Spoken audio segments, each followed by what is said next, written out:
This entire military is one cohesive, dedicated force. And the threats to our nations, they don't sleep. They're watching our every move. Iran, Russia, China, North Korea, ISIS, Al-Qaeda. They may be watching this right now. Our military should not be mistaken for a cable news gabfest show. We don't care what you look like. We don't care who you voted for, who you worship, what you worship, who you love. It doesn't matter if your dad left you millions when he died or if you knew who your father was. We have been honed into a machine of lethal moving parts that you would be wise to avoid if you know what's good for you. We will not be intimidated. We will not back down. We don't want war. But if you want war with the United States of America, there's one thing I can promise you, so help me God. Someone else will raise your sons and daughters.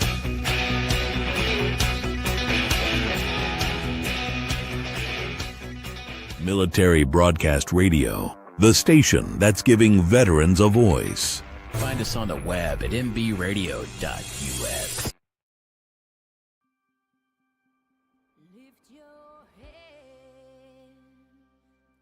So my answer to going to college was join the Army. 1992, my life changed forever.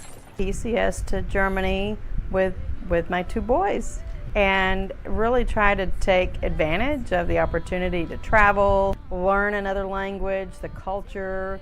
It was to me the dream coming true, that everything that I'd been going through was worth it, because I was seeing another part of the world that I wouldn't have had the opportunity if I hadn't been in the military. Planned on getting out in 2000. That was really kind of a part of a joy in my life, and getting married for the second time. And I looked forward to the future. Ended up kind of becoming disillusioned, and that was the whole housing bubble thing where the mortgage jumped from bank to bank to bank. My kids were counting on me to take care of them, to ask for that kind of help. I've done to help other women is make sure that they know what their resources are. It's for a long time I didn't understand that my service in the military counted as a woman veteran, but nobody told me, hey Eva, you're a veteran too, until I had that light bulb moment and said, my service counted too. And I can tell you it's been a long road to learn how to dream again. The community was the solution, be it churches, be it nonprofits, be it veteran service organizations, or just people like myself. We are the resources. We are the solution to help keeping women off of the street, our women veterans housed and having the resources they need and not living in a car. Of the work that grows us as leaders for our second service after the military to serve other people in our communities. Hi everybody, how are y'all today? Ooh, mic's a little loud. My name is Eva Fulton. I'm your host of the From Pain to Purpose radio show, and today is Saturday, April 26th, the year of our Lord 2025. I'm doing brain cramping on the 19th, throwing in there. And I guess in a way it's because I'm thinking about my dad's birthday. Dad's birthday's today. And thank you for all the people who have been wishing him happy birthday on my page. And he hit the big 8-2 this year. So dad's a veteran also. And that's every year for all of us is really a milestone, right? So I'm really excited that I got to spend some time with my dad today, and we had some fabulous oysters and beef at a church event, so that was really good. So I'm going to open up the show with a Bible verse, and I think you guys are going to find that it's probably pretty appropriate for today's topic. And today's topic is on spiritual pain. And you guys know that I've been covering really what I kind of consider the four pillars, like of a chair. Um, the first week we talked about physical pain, then we moved into mental pain, then we've moved into a side topic about spoon theory, and last week we talked about emotional pain, and this week we're talking about spiritual pain. And the way I kind of look at them, that these are like the four legs of a chair, and they are the platform for what we rest on, right? Like if it's a chair, and and we have the supporting network of that with the back, that I really want to kind of consider that that's whatever your particular, let's say your God, right? My God is that back brace that helps support me and keeps me moving, keeps me stabilized, if you will. But in that chair representation, we've got the physical, mental, emotional, and spiritual aspects of things. And when we start, messing with the height and stability of any of those pain points, then our chair starts getting a little wobbly, and we're just not sitting as stable in life as we ought to. So I'm going to open up the show this week with a Bible verse, and it's going to be very familiar to you guys, I'm sure. It's Psalms 23:4. Yea, though I walk through the valley of the shadow of death, I will fear no evil, for thou art with me. Thy rod and thy staff, they comfort me. And that's where I think, if you consider the context of my references to hiking on the Camino and all my other hiking adventures, this journey of life, whether it's on a trail, whether it's, driving down, the road, these are all our, different journeys that we're on.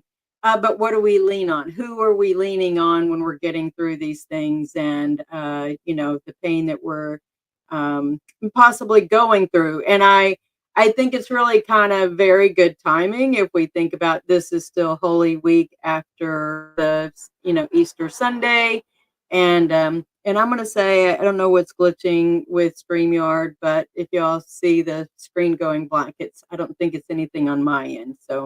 Um, anyways, excuse me. So I think in a way, if we consider that we are on the the other side of Easter, and the pain that Jesus went through to get to rising on Easter Sunday, I think there's a lot of context, little parallels that we can draw upon. He went through physical pain, and obviously the mental pain, and probably even I would dare to say probably the mental pain before the actual physical pain, because he knew what was going to happen before he was crucified. And of course, their emotional pain is going to be there throughout because of that anguish that he knew what was going to happen. But then the spiritual pain, when he was going through all of that, and just even crying out to our Father, forgive them, Father, for they know not what they do. So, the I think it's, like I said, I think it's um, very good timing. We're going through this. My goal for moving out of these foundational pain topics that I think are important for the show, that will help us, and I'm sure we will thread that with the guests that we have on the show, and be able to understand how different people's pain in their life helps them find that purpose. And I've been showing, the trailer for my film From Pain to Purpose, her her second purpose story, as a foundational of why do I do this? Why do I have a voice on MBR radio? And being able to tell my story so that I'm hoping that somebody else, has their pain to purpose moment and are able to navigate these different, types of pain so that they can figure out what their second service is and be able to find that purpose that motivates them to help somebody else find their voice and keep moving forward. So I don't know why StreamYard is glitching like this. It's really kind of annoying. So are y'all? I know our producer isn't on, but he's been pretty busy lately. So hopefully this will clear out. So physical pain. I covered that first week. That is literally, the physical pain that how do we get through the physical pain that we're experiencing? Maybe because the pain is probably getting to that point where you're not sleeping and you're having to probably lean on I'm going to say medications. Maybe you're self-medicating with alcohol or something else. I didn't really lean too much on that stuff in the first week, but I know that it is something that many people do with self-medicating because the physical pain gets so bad. But then that also jumps into probably some of the mental pain. But I tried to give everybody, the spoon theory to help navigate that. And I'll get to that in just a moment. So physical pain, like I said, I have been through plenty of physical pain. The car wreck, you can only imagine what I went through. That was on my birthday, which, that was 1992, March 20th, 1992. And lots of physical pain throughout my entire life, not just because of the car accident, but even some of the Gulf War syndrome symptoms. And I broke my back twice in 2022. And the list goes on and on. Last Friday, I fell and landed with all of my weight. I was hiking on a path, mind you, a paved path, and I stepped on one of those sweet gum seeds and tumbled forward. So I definitely know what physical pain is. I've had this major pain in my ribs, and please don't get me to laughing because that will hurt. Burping hurts. Physical pain is it's not comfortable. It pushes the boundaries of some of the things that we think that we can tolerate until it gets into that mental pain side. And it's our bodies letting us know that something's wrong. Go do something. And that's what I did, even last Friday with the physical pain. I went and got checked out. I went to urgent care and got the x-ray to make sure that I didn't break a rib or something. And so when you have that transition from physical pain to mental pain, it's going to show up with some physical symptoms like fatigue and insomnia, emotional shifts where your anger and your sadness because I'm hurt again. That's very frustrating to have to deal with that. And then remember now I have to wait and heal before I can go hiking again. So I'm a little frustrated that I have to do this extra resting when I would much rather be out there on a trail and enjoying nature and just enjoying the green noise and everything that I really thrive on. I didn't know that until the last few years that I enjoyed the green outdoors that much until I started getting out there and doing it and realized that physically and mentally, emotionally and spiritually, I felt so much better. And so that's really what I'm trying to do, is motivate you guys to find that thing that gets you to that, to the next stage. So I'm going to go ahead and move to a commercial.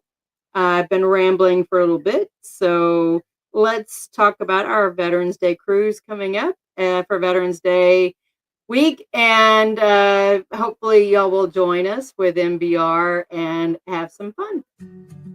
Join Military Broadcast Radio and Fairway Travel for the 2025 Veterans Day Cruise aboard Carnival Vista. We will embark on a 6-day Eastern Caribbean cruise November 9th through 15th from Port Canaveral. Are you ready to relax, explore, celebrate? This is a voyage you don't want to miss. Destinations include Amber Cove, Half Moon Cay, and the all-new Celebration Key. Delight in the Dominican Republic's Amber Cove with stunning beaches and island vibes. Enjoy Half Moon Cay, known as a private Bahamian paradise. And finally, a day at Celebration Key, Carnival Cruise Line's exclusive new getaway. Honor the heroes in your life with an unforgettable cruise experience this Veterans Day at sea. Fairway Travel will handle all the planning so you can focus on making memories. Call Fairway today, 228-365-3480, or email fonda@fairwaytravel.com or red@mbradio.us. So I hope that y'all will join us. If you decide to go on the cruise, I will be going. Make sure that you let Fonda or Red know that I sent you. Okay. I think we're gonna have a lot of fun. You'll get to meet us all, and hopefully you'll find your voice too. I think it's going to be very interesting to see the interactions and everything, and the connections we'll make, and that should be good. So I want to get back into, really what is. So I'm Eva Fulton. Give you that brief history. I'm a Desert Storm veteran and got out in 2000. It was not something that I had planned to do. I got out on a medical discharge because of that car accident. I had really wanted to do the whole 20 years and retire. I loved the military. I was a paralegal in the JAG Corps, and I really thrived on what I was doing. I enjoyed I did criminal law, ops law, pretty much everything, but I didn't really do legal assistance. I did admin law. Really, I did pretty much everything but legal assistance. I worked all of the other areas. I really loved enjoying ops law. That's when you deploy and you do a lot of the, scenarios, the role playing for combat and stuff like that. So that was pretty cool. Did a lot of neat things. And like I said, the wargaming side of things was neat. But that, helps you understand also getting into when we experience different stuff in the military, we go from that physical pain that we probably medicate because we're trying to, PT test. I'm sorry, this MBR, I'm not sure. It's not MBR thing. I think it's the StreamYard thing keeps glitching. So we go from the physical pain to the mental pain. And what we can do is develop that awareness when we're having those struggles and know how to go out and reach for assistance. Maybe that's a buddy. I have a great cadre of buddies that I communicate with regularly, family members. And then, of course, if you are just in that moment and disconnected, I don't know if I have, surely I have down here. We have, there are, I don't have any of the little things to put down there, little overlay things. Call 988. That's a great resource. So call 988. Go to church. Go to a church. Call your priest. Go to confession. Go pretty much anywhere. I don't care, even if it's going to your next door neighbor and saying, hey, just need to talk to somebody. Red's on his show all the time, and talking about Celebrate Recovery and people having, an addiction or a hang up or whatever.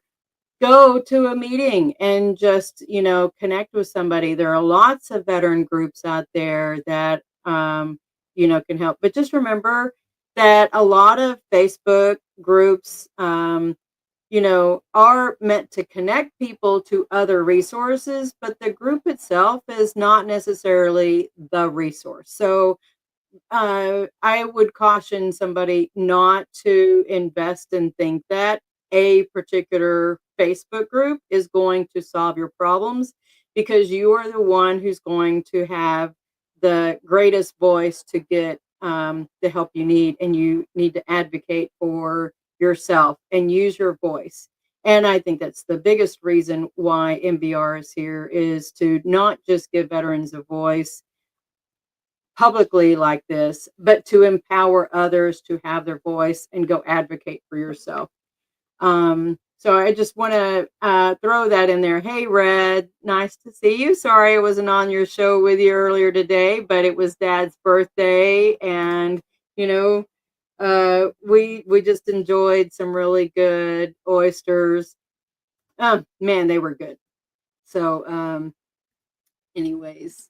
So I moved in week 3. I kind of skipped the pain topic itself, and I tried to help it blend in with what we've been talking about on pain and the spoon theory. So the spoon theory is the origin of it was that it was traced to a blogger whose name is Christine Miserandino.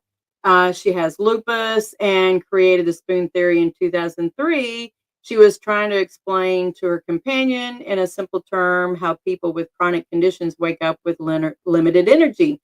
And let's say, so she had lupus. I actually have tumid lupus, and I have actually used spoon theory to help explain to family members or to somebody at church. This is not the happy, sad face type of description of telling your doctor how you feel. Spoon theory helps explain how much energy you have to function in a day. And let's say that you're waking up with an inventory of 10 spoons, and getting up and going to the bathroom and fixing a cup of coffee takes 2 spoons. You've got 8 spoons to use for the rest of the day. How are you going to use those spoons? If that's doing a load of laundry and folding them, and that's 2 more spoons, you're down to 6 spoons, and that's not even noon yet. And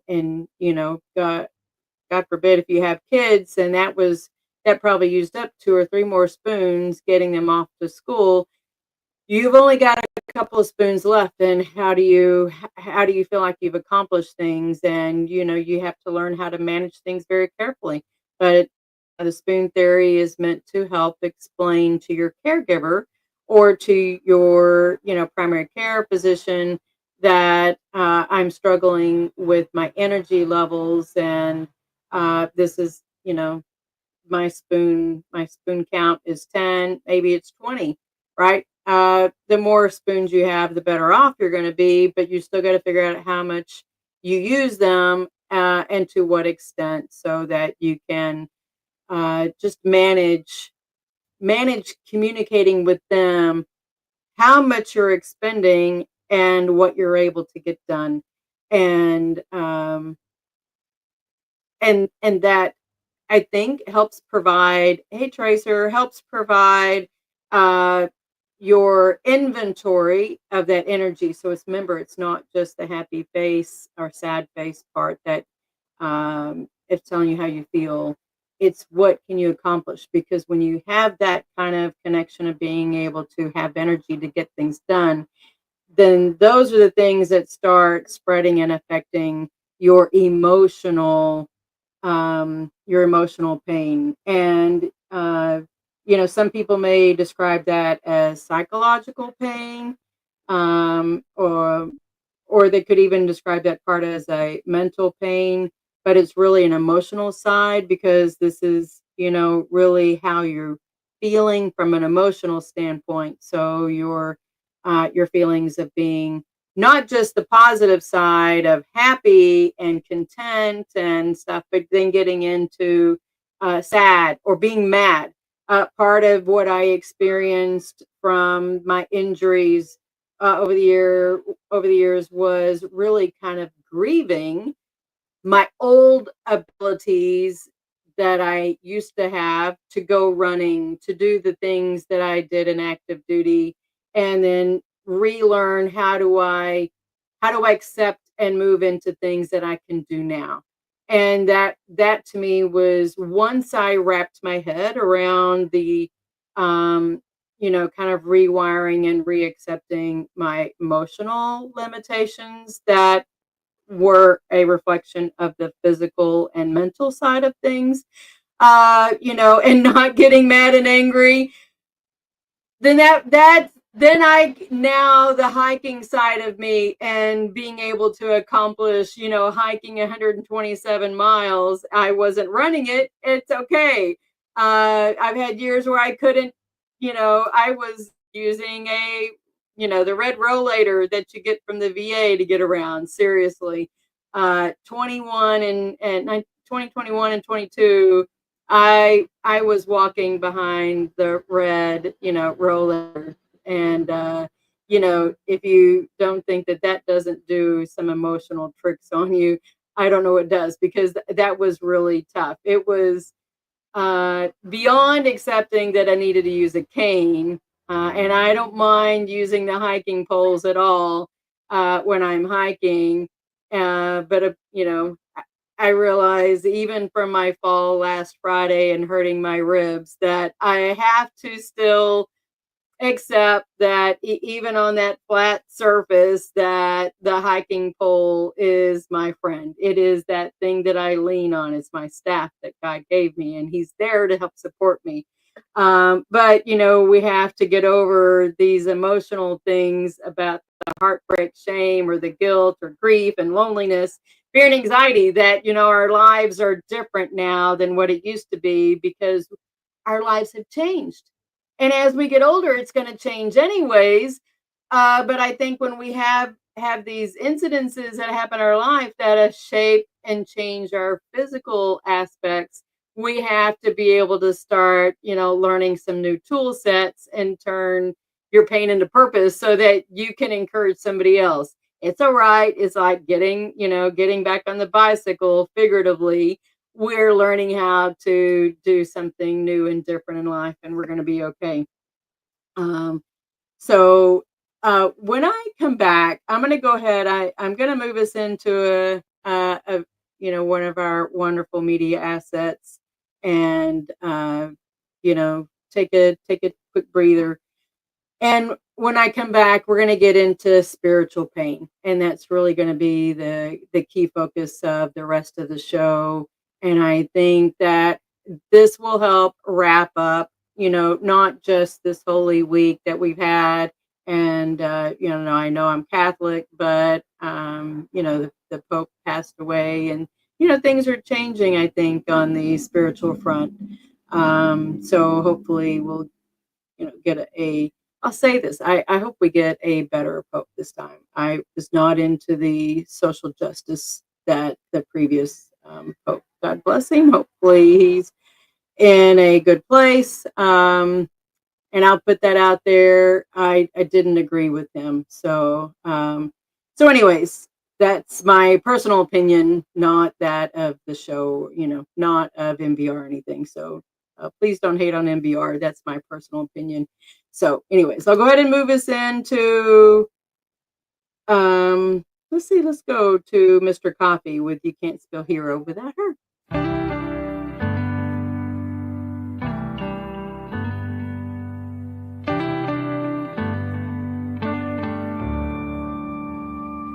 Signed up to fight for freedom. What a price you had to pay. Picture in a helmet, missing family every day. Your Lady Liberty, dressed like G.I. Jane, Some scars we'll never see. She will never be the same. She's a mother, she's a daughter, she's a sister and a friend, standing tall in that uniform until the very end. When Uncle Sam called, she signed that line to serve, 'cause you can't spell hero without her.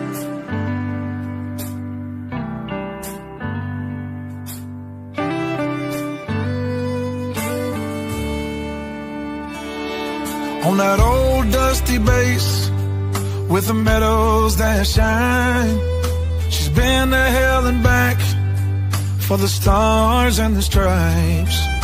Your Lady Liberty, dressed like G.I. Jane, and some scars we'll never see, and she will never be the same. She's a mother, she's a daughter, she's a sister and a friend, standing tall in that uniform until the very end. When Uncle Sam called, she signed that line to serve, 'cause you can't spell hero without her. Yeah, yes.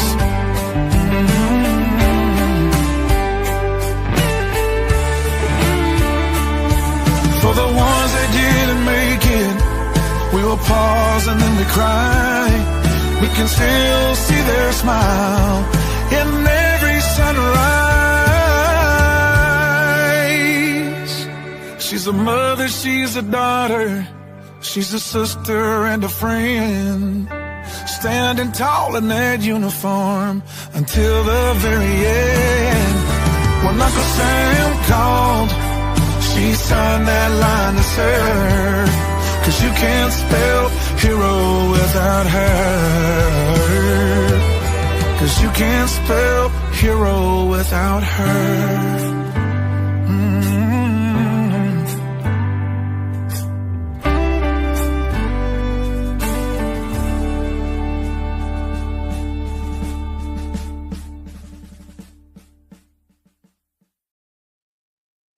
Hi, everybody. Welcome back. My name is Eva Fulton, and I'm the host of From Pain to Purpose radio show. And this week I'm finishing up really the 4 pillars of pain, from physical, mental, emotional, and spiritual. And I threw in there in one of those weeks the spoon theory to help us, navigate those 4 pillars of pain, to help really give us a foundation of what the show's about, because I think that we have a lot of guests that I will be having on that navigate these 4 different pillars of pain and have found different purposes in life. So they've been able to flip that script, if you will, to turn their pain into purpose and help somebody else along the way. And I see MJ. Hey, shout out to MJ. She's one of our other radio hosts. And she asked the question, just curious, as a Catholic, what is your take on organized religion versus awareness of all other denominational practices? So you'll probably be surprised to hear my answer. So I am a practicing Catholic, but that has not always been the case. I grew up Baptist and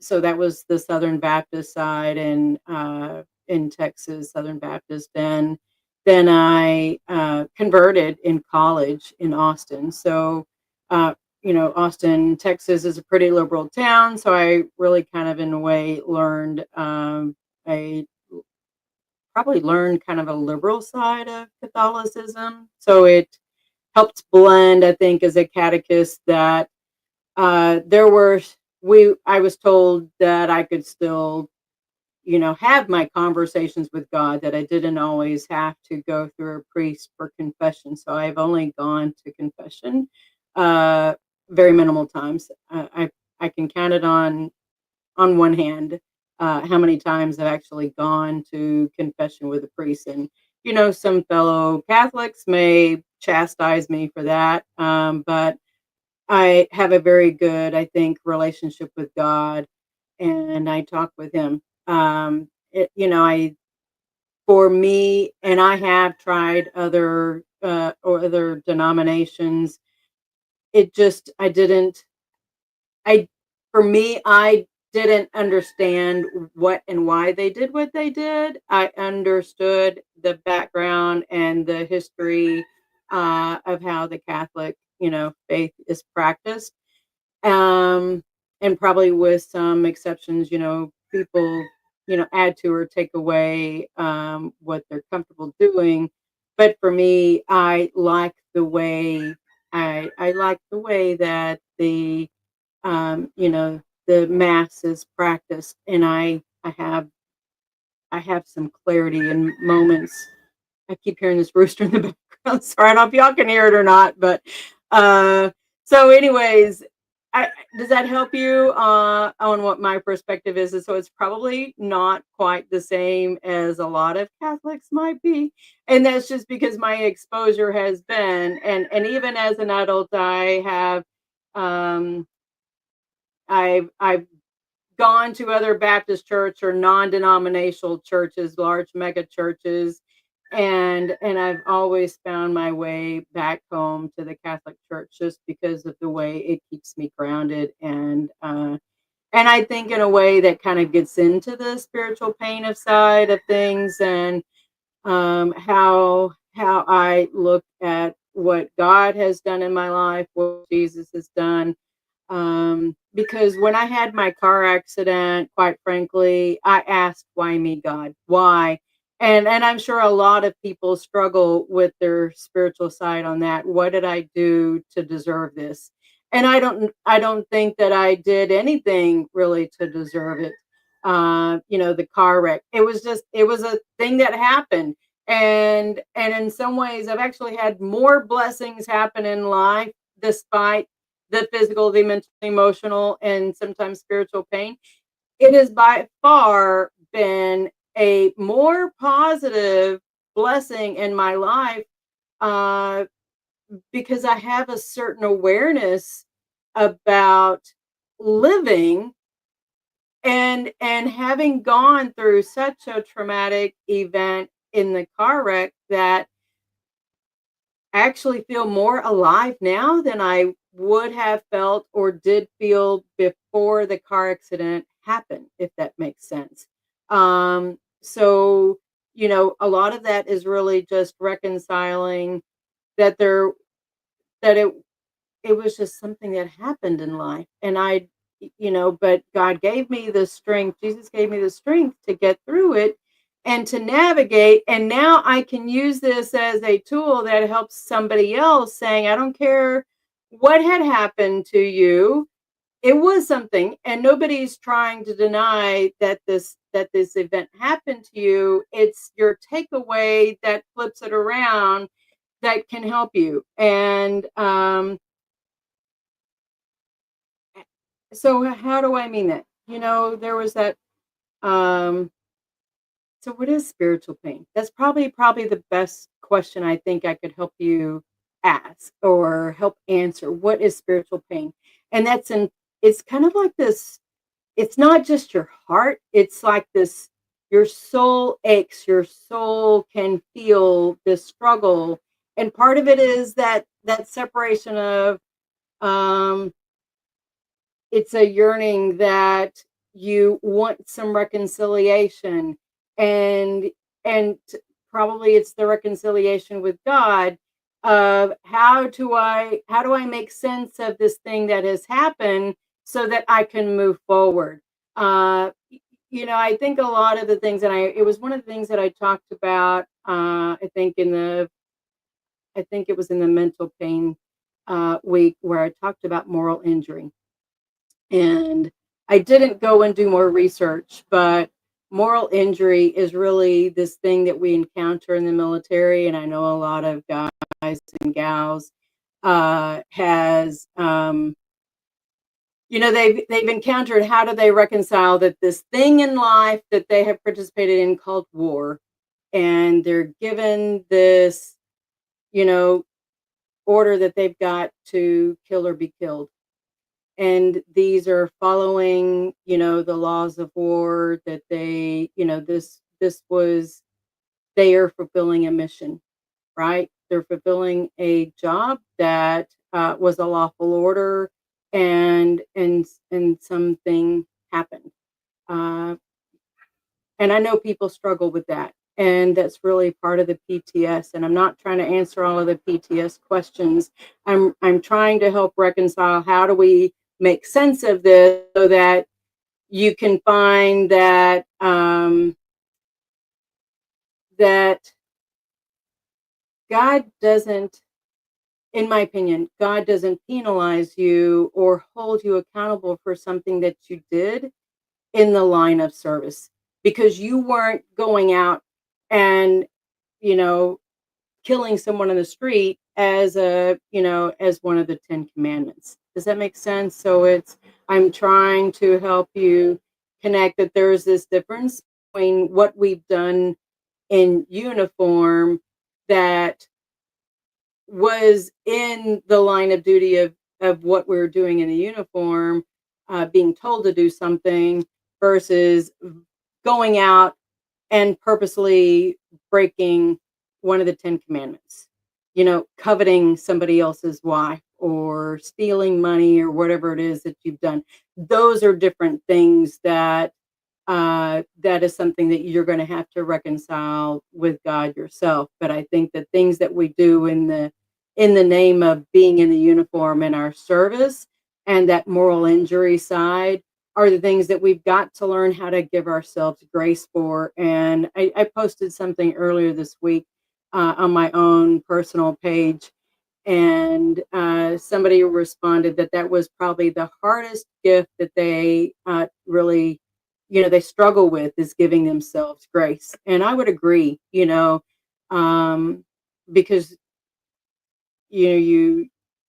how many, what is it? Have you ever considered the way you think about tithing? It's 10% to the church and 10% to your savings account. But do you ever consider that's also not just a monetary thing, but that it's a 10% grace thing? Do you ever think about, it's like putting it into your cup? How many of you think about putting grace into your cup and forgiving yourself for something? Is that a news flash for anybody? Because I think that for a lot of people, and that's part of that spiritual pain, because if you haven't helped give yourself the grace, then you're going to keep experiencing that spiritual pain. Let's see. MJ had another question. She says, "And all opinions are right. I was just curious. I personally was brought up Roman Catholic. However, I left Catholicism at 28. I just felt that there was more to know, and thank you for your honesty." Yeah, thank you. I think for a lot of religions out there, most people are really we're really all worshiping the same God. I think it's really the manner in which we're doing it that is what we, because Baptists do it different than Methodists and Amish, and it's even I was having a discussion with Dad about how many different, Catholic orders there are. And I was astonished by looking at, there's like over 3,200 Catholic orders. All right. So even the Catholic Church practices, different ways. And so, what's the saying, different strokes for different folks. God's not asking us to all do it the same way. And I think that's the scary part, when the nationalism of everything gets in and says, well, you've all got to do everything the same way. The one world order scares me because of that, because they want everybody to do everything the same way all the time. We're all perfectly imperfect, and we like doing, like red versus blue, or purple versus yellow, or black versus white, or whatever. People have different ways of doing things because we're all unique and we have different experiences. God doesn't care. I personally, I don't think God cares. What he cares about is that you care about him. So, let's see. Into the Weeds says Purple Hearts. Thank you.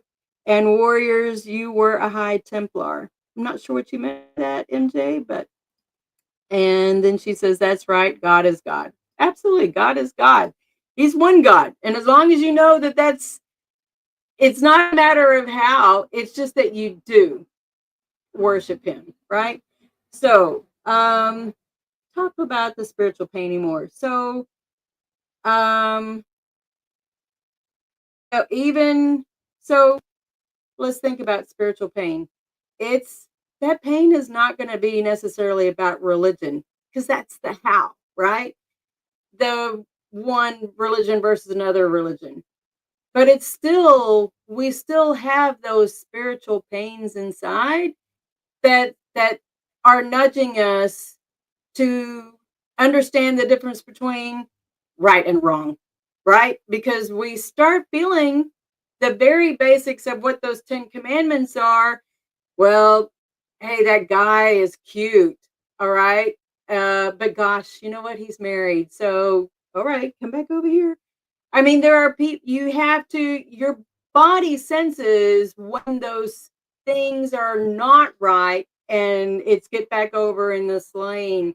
Here's an allegory for that one. Let me get a drink.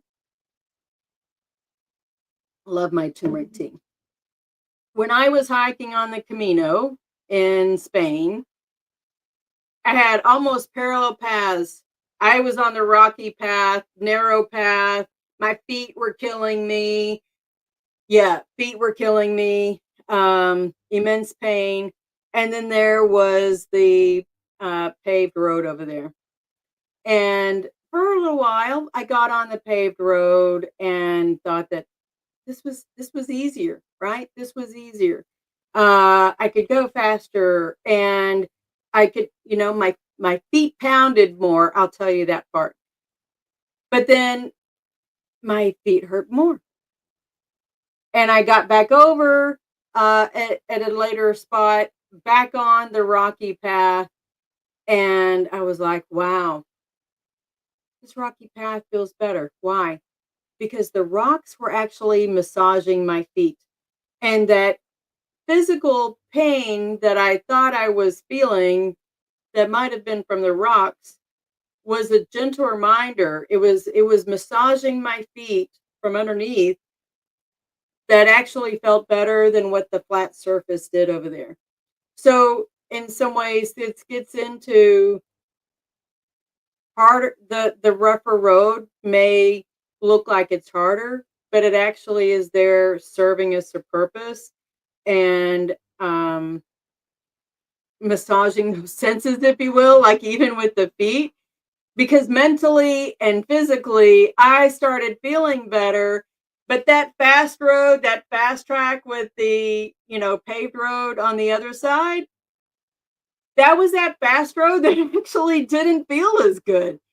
And so it was a reminder, this allegory in life. I had this wake up call. Here I am. I'm getting goosebumps even talking about it.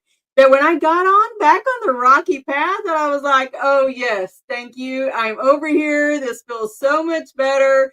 And I stopped arguing with, why am I on this rocky path? Because it didn't hurt. I mean, I worked at getting some different inserts in my shoes, and that kind of helped a little bit. But the rocky path actually felt better. Why do you think I fell last Friday? Because I was on a smooth path with that gumball seed, that sweet gum seed that my foot faulted on, and I tumbled forward and I fell, with all my weight, including that pack. And I was a sight, sprawled out over the sidewalk. And, if I had been on the rocky path, that probably wouldn't have happened. Because I tell you, I would have had my hiking poles anyways. But I got overconfident. And that's kind of the other thing about the spiritual pain side, is that we get overconfident. Oh, I got this on the smooth path. And then we stop using God in our life and leaning on him with this hiking pole and everything. But if we had just gotten back over there on the rocky path, like he told us to, because the narrow one is the one to him, how much pain I could have avoided if I just had been on the rocky path to begin with. So, I say that because when we're struggling with whatever our disconnection is and trying to navigate life, the more we think that we don't need God is the time when we actually remember that we do need God.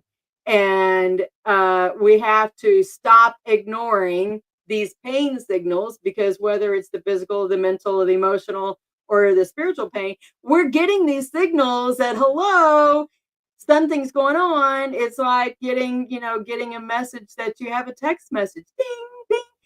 Are we listening to those messages? Because God's trying to get our attention to take care of the signs that he's sending us, and lean into him and let him help us.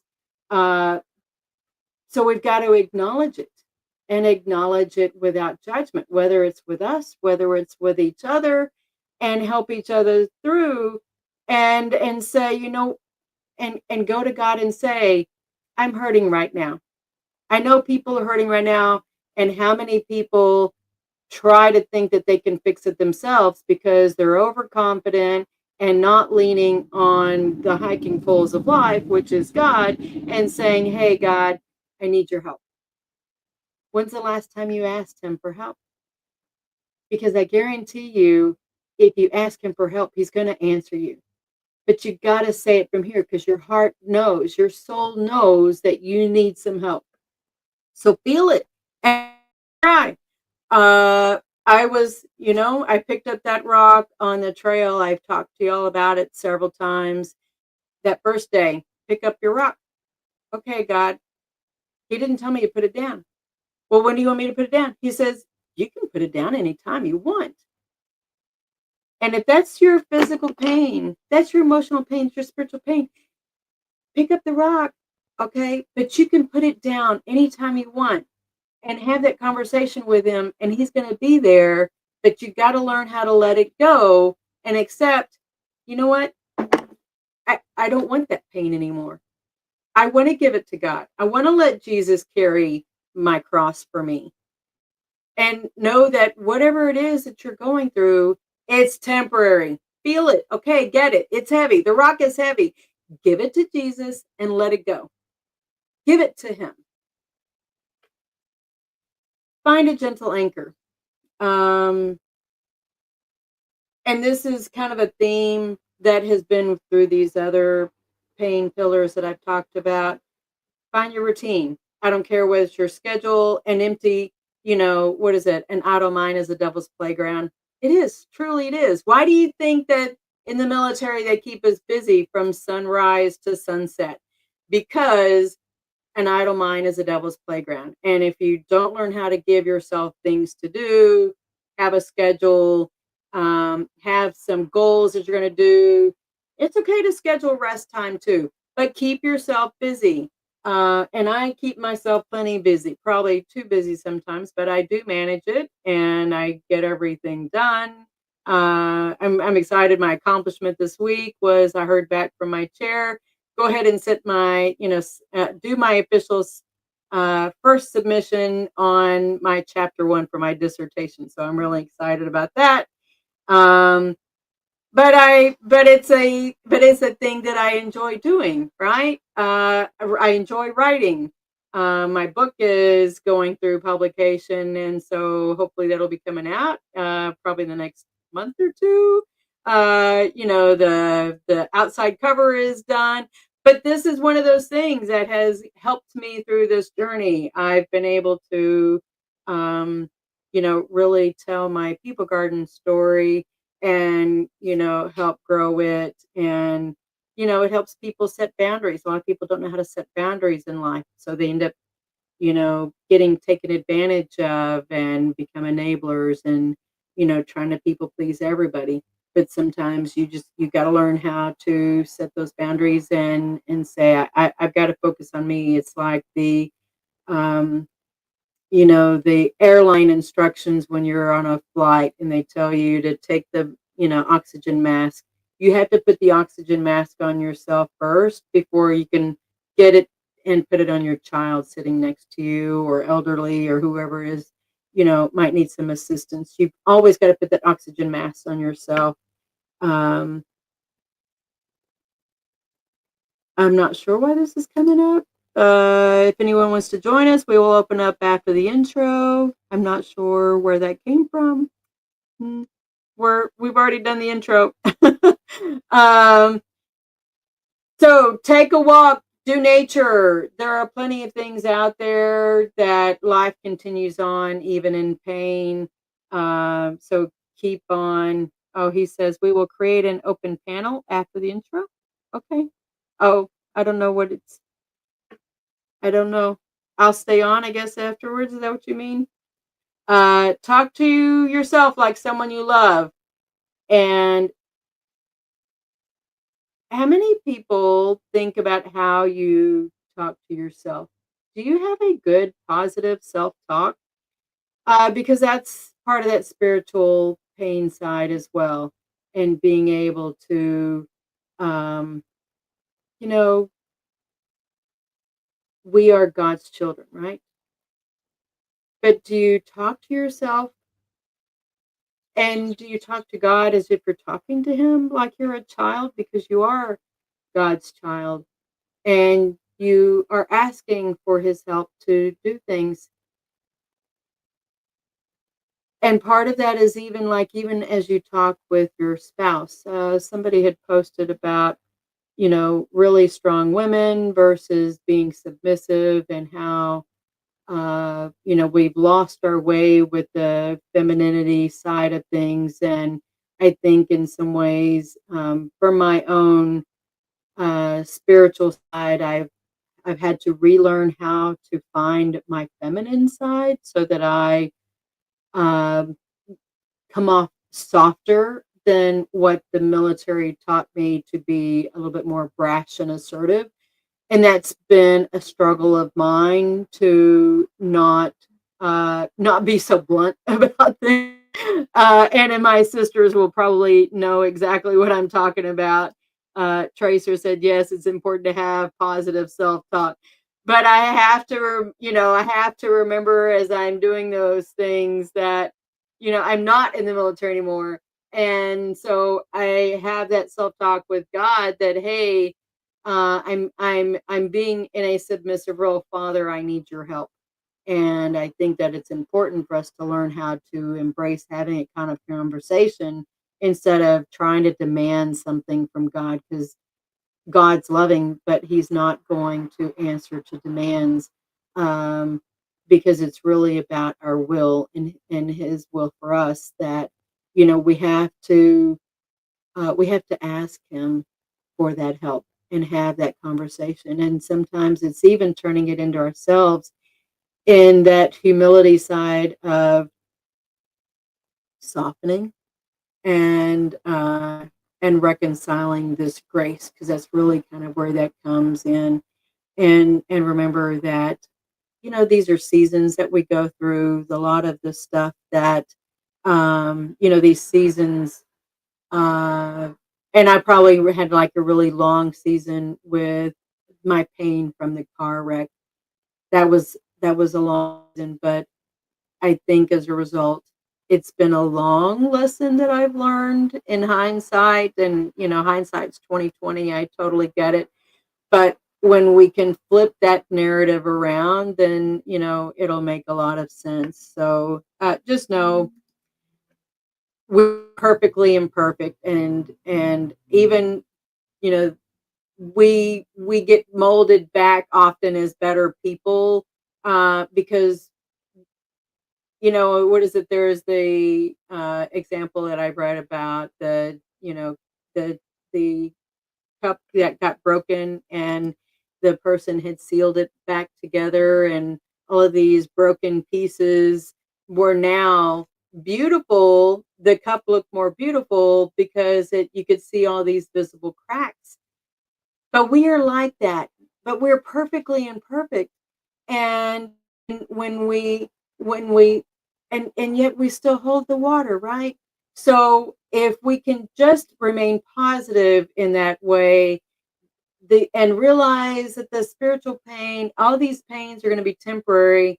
The real gift is when we go to heaven, when we're called up to him. So anyways, hopefully this helps, kind of navigate us through these 4 different pain pillars that I've been talking about. And as the guests come on, and I will be planning on some, some guests being on to help us navigate to some of the purpose side of things, other than what I've been doing with my voice. I think you'll enjoy this transition now that we've gone through these, through these pain pillars. So anyways, thank y'all for joining this week. Hope y'all have a very blessed week, and see you next time. Bye. Ladies and gentlemen, thank you for tuning in to Military Broadcast Radio. As we wrap up today's show, we want to remind you that the podcast of today's episode will be available right after we go off the air. So if you missed any part of the show or want to listen again, be sure to check it out. And remember, we're here to support and honor our veterans. Your stories and experiences matter, and we are committed to giving you a platform to share them. That's right. We're here to give our veterans a voice. So don't forget to catch the podcast and stay connected with us. Giving our veterans a voice.